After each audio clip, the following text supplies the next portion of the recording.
जब rail minister इधर में है तो मैं यही कहने चाहूंगा, आप देख लीजिए इसमें एंटी कल्यूशन डिवाइस नहीं लगाया, जितना तक मेरे का जानकारी है।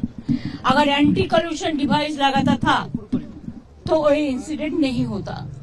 अगर जो हो गया है, जिसका प्राण चला गया है, उस तो जिंदगी तो नहीं मिलेगा।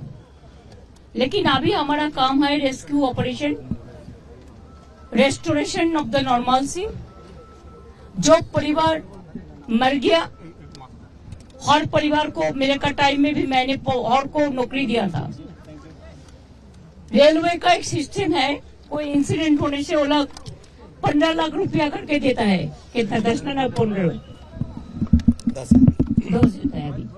अभी 10 देता है। हर स्टेट का जो आदमी मर गया, हर स्टेट तो उसको मदद करेगा। फिर हमारा स्टेट से ज्यादा है